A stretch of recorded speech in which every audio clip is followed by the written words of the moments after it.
We get a lot of backstory of who your characters are in the film, but there's a lot of things that obviously actors can then put into their characters as well that we might not know or that's not in the script. I'm wondering for you, do you know how your character got that one scar?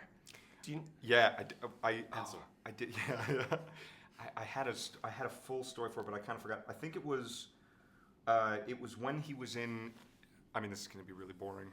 So basically, the character, his dad was like a political sort of like ne'er-do-well, but he was sort of like a physical specimen. So they took him at a young age to train him to become a spy. And then as he was sort of going through the orphanage-type schooling system of kids that they're trying to raise, he just got beat. Wow. Yeah. You built that in yourself. It's really, really cool. Yeah. And then for you, anything, obviously we know a lot of your character's backstory, but it's something that you added in that we might not know from watching the film, something that you did for yourself? Yeah, I had a signet ring in the movie, one of these, which was not this one. And he had designed a crest because he's the son of an Irish janitor in the US, came over to the UK and fell in love with British high society. And so as a kind of tongue-in-cheek thing, he got himself a signet ring, and the signet on the ring was Janus, the two-faced god. And I had that designed and put in just so he's got that duality to him.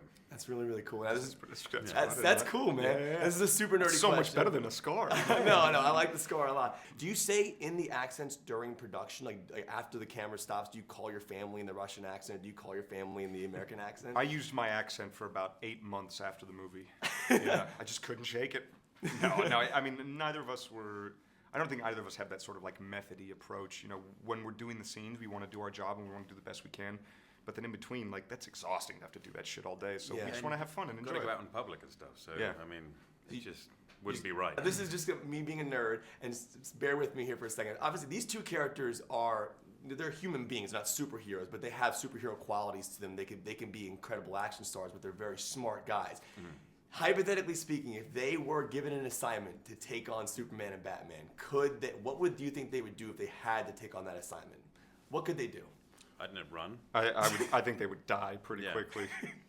It's hard to sort of beat batarangs and X-ray vision and laser eyes and. Yeah, you just leave it be, I think. Yeah. I'm a big nerd about movie making. I love how films are made. There's an epic shot where you guys are driving on a boat, and it's like this cool, like almost selfie POV shot of your faces, and you get yanked off the boat. It's in the trailer. How did they do that shot? Is that really you? How did they pull that off? That is not really me, because as I understand it, coming out of a boat at high speed like that and landing on your neck is pretty dangerous. You're Superman. And not then I wasn't. Oh, that's right. I was Napoleon Solo at that stage. That's true. And he's very breakable. That is true. Napoleon Solo's made of glass. Yeah. You did, when we did the boat thing, you would do, like, we would do the turn and you would throw yourself. Yeah, but then it was just the last final thing of the guy going in the water. So Henry was there for the whole thing. It was just the actual. It was just going in the last water. bit. Yeah. Hitting the water. Now, with being in a movie like this, obviously Guy Ritchie, like if I walked on one of his sets, I'd be like geeking out just looking around the way he does the camera angles and the spinning shots and the split screens. When you're shooting split screen moments, as actors, obviously you're in character, but are you aware of what that looks like before shooting the moment? Do you know you're going to walk into a shot together? No, not really. No, we're just doing the thing. If you're too aware of the artistic nature of what the final product's going to be, it's going to affect your performance. You just want to be natural walking into a room as opposed to going, hey, I'm walking into a split-screen room right now with my character coming towards me. That's not the right way of doing it. That's Guy's job to do that. Our job is to pretend to be real people. Our job is pretty much to go, oh, that's my piece of tape on the floor? Okay, I'll go stand on that tape. I'm going to just miss that every time. Yeah.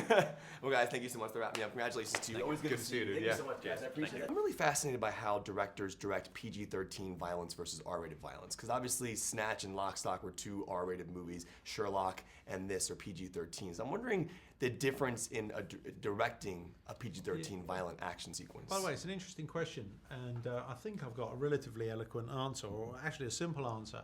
Is there is no difference in the sense that really 90% of the violence in those previous two films, in Sherlock and Snatch, is all off screen, and it's really intonation and dialogue that give the R rating. That give it the R rating. Yeah, I've never been a big fan of violence actually on screen, mostly because I don't think it works that well. So other people are better at sort of making it manifest. But the simple answer is it's really dialogue that either makes it seem more serious or less serious, because there is very little violence on screen in this one, and there's actually I don't think you don't see anyone die in Snatch or Lock, Stock. It's interesting. Matthew Vaughn went a completely different route, like Kingsman and Kick-Ass. Yeah. There's a lot of violence. Way there, violent. Yeah, because he produced the earlier two movies here. It's Yeah. so cool. Now I want to ask you both, because obviously we see a film, we watch a movie, but I'm so fascinated by behind the scenes, how you shoot certain things. Like you have so many shots that I've been obsessed with since I was in high school. Specifically, your spinning shots. You have one of those in the scene when they're breaking into the vault. They spin around the vault. When you do those shots, like even at the beginning of Snatch, when Benicio del Toro is breaking in to rob the thing, do you spin the camera on set, or is that done in post-production? Initially, I used to do it in camera. And if I can do it in camera, whatever I can do in camera, I'll do in camera. Because you know what, in the end of the day, it still works better in camera than it does by post. So, and also there's an authenticity about doing things in camera, which you can somehow unconsciously sense. So most things, as I say, if you can do it in camera, we do it in camera. That's cool. Now, one of the things I found fascinating about this particular film is that you have actors who are acting within their acting, because they have to go undercover. So like, Henry or Armie, they're playing almost multiple characters specifically. So when you have you're directing a scene where you say, if Henry's playing the undercover version of Solo, does he have to get into Solo first and then go to the undercover part, or do you just direct him directly to the undercover moment? Now, the interesting thing is like nowadays, the idea, you'll find that the two things are related, is that if you watch an old Bond movie, he introduces himself as Bond, right? Well, now you just look someone up on the internet and find out, oh, he's James Bond, he's that guy, right? So in the 60s, you could actually introduce yourself as who you were, and no one was going to find out who you were. So the amount of acting within acting is relatively limited. So because you didn't need to act like you were anything or anyone else other than what you were. As long as you had a business card that said, I am an antiquities dealer, there was nothing else to portray that you weren't an antiquities dealer. Right. And obviously Armie struggles. Obviously Armie's character, Kuryakin, struggles with his cover, and that's part of the fun of him. Right. There's so many different elements to your directing style that I've liked over the years, and specifically this movie, I felt like there was so many. There was the Guy Ritchie shots, but then this felt different from anything you'd done before, in my personal opinion. So I'm wondering, do you purposely want to get away from the Guy Ritchie style? Because like there's this style that you have in some of the shots and the music and the bass-driven scores and everything that you do. So I'm wondering, do you try to get away and make the different movies every time? Not consciously or unconsciously, but I think with this, we were trying to capture I suppose the sort of retrospective essence of what the early 60s spy genre was. And inevitably that meant that I've left behind some of the things probably I'm better known for. But that's just because it felt kind of authentic to this. I mean, I hope that there's still enough of a voice on it. Definitely. That you feel like it's coming through the prism of a director rather than the prism of a committee. But I suppose, by the way, I don't really have all the answers because I'm still learning as I'm directing. So it's quite interesting. I mean, I thought I had an idea of how we were going to do this movie, and it's pretty much the idea of how it was. But it's I could probably talk more eloquently about it in a year or two from now when I made something else. Interesting. But yeah, it's funny because I think his style comes across more in the story choices than it does in the shot choices in this particular case. And it was deliberate. I mean, you deliberately said, I don't want to do some of that slow-mo stuff, some of that typical stuff that I normally do, and you didn't. And I think, but that's good because that's because of the genre, right? It didn't lend itself to any of that. And I think that discipline made him make other choices, which is express himself in a slightly different way, which I think is very interesting and works very well. By the way, it is hard for a director to get away from what he feels comfortable doing. It's interesting. You know, because I could have ended up just making sort of films about wonky donkey cockneys in the provinces of London. You know what I mean? And because it becomes a comfortable zone. And I suppose like Sherlock was a deliberate experiment to see if you could get out of that. And I mean, I'd like to continue sort of getting away from my comfort zone, but simultaneously holding on to something that that feels like there's a common thread. I'm a big fan of your split screens. I think they're unbelievable, the way you edit them, the quick pace of your split screens. Specifically in this movie, there's a montage of it at the end before you get into like the major fight sequence. Do your actors know that they're walking into a split screen? Like, and do you shoot those moments on the same day so you keep it all intact? Like, how do you do those moments? Those are amazing. Yeah, actually, it makes it look like I'm cleverer than I am. Every beat is designed perfectly, seamlessly. It took him weeks to design. Yeah, but the funny thing is you have these happy accidents where it actually looks like someone very clever sat down and worked it out. That didn't happen. No, you just have happy accidents. You know, it's like most of these things. I think you create your own luck to a degree, but there is an element of luck. Look, he had a very interesting idea, which was, how do we make, okay, we're doing an attack on an island. How do we make this different? How do we do it in a different way? Yeah. And how do we use split screen in a different way? Oh, I want to put the two together. Yeah. And it worked incredibly well, I think, and much more interesting than the more conventional version of it. And it was always, again, he's always looking for that. How do you turn this on its head slightly? How do you make it slightly different? How do you tweak it a little bit so that you're giving the audience a fresh experience? And I think the split screen is a perfect example of that. Yeah, it's as much to keep us awake and entertained as it is to keep other people entertained. Yeah, it's a great shot. They wrap me up, guys. I can talk to you all. I wrote 11 questions for you. Ah. Yeah, thank you so much. It's an honor. Thank you. So I have to say, because your dance scene in the movie is absolutely brilliant, I'm thinking that Alex Garland and Guy I Ritchie... didn't get to do it in Ex Machina, so I really... That's what I'm saying. We need to have like an Oscar Isaac and you have a dance-off. How would that go down? We actually did have one in San Diego at Comic-Con.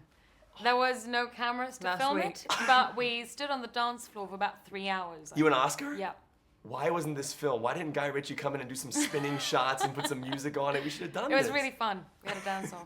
Now, obviously, this movie, you're dealing with characters who are, tricking people. There's elements of undercover elements. I'm wondering, and this might be like a complicated question, but you're kind of acting within acting. Like your characters are also acting. So I'm wondering, like when you get on set and Guy Ritchie yells cut, do you have to go into the first character and then find the second character, or you automatically, boom, undercover? Don't you think that most people act? You can act your different personalities. It's just, that's what people do all the time, I think. And then, but then of course these people have, bigger intentions with whatever they're playing out. But that's the kind of characters that I think any actor kind of really get excited about, because it gives it more layers and more grey zones. And I think these two women in this film are great to watch because they're both very powerful. They're both morally quite ambiguous, and they're both quite chameleon-like. I feel like they're both whatever role they need to assimilate at that moment, they do that, which is why which is what we do as human beings, like Alicia just said. But that's why I think they're great characters. I think that's why we were so attracted to them, speaking for both of us. But that's a really funny question, because actually, as an actor, I think your main concern most of the time is just what your intention is. What do you want? Right. Which is actually, even if you're lying, your intention is still to obtain the thing you want to obtain through your lie. So it's quite simple in a funny way. Now, I think it's interesting, like a period piece or a film set like in an earlier time, how it lends an actor to kind of get into that character. And I'm wondering, like obviously The Great Gatsby and this film, those are set in specific time periods. Do you find it easier to get into the character if you're on a set that's specifically designed in a certain time period?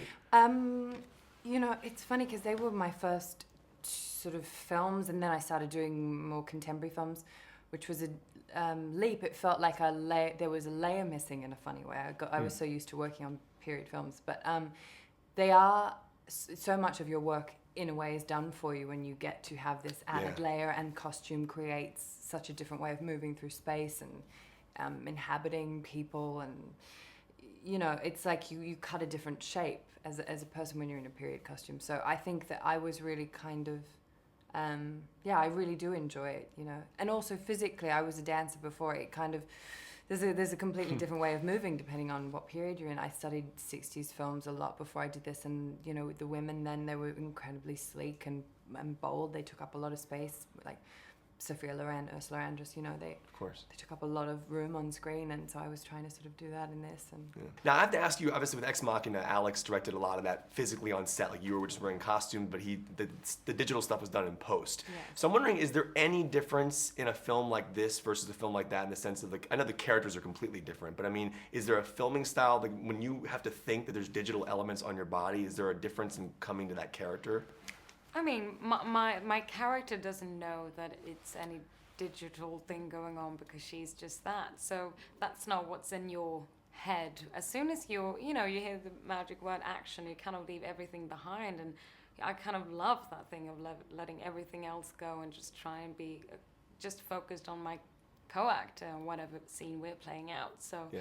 I wouldn't say that would have been very hard if I would have to think about that Yeah. too while acting out a scene. That's really cool. It's a pleasure to meet both of you. Thank you so much Thank for the you so interview. much. Honor to meet you guys. Thank you. Congratulations on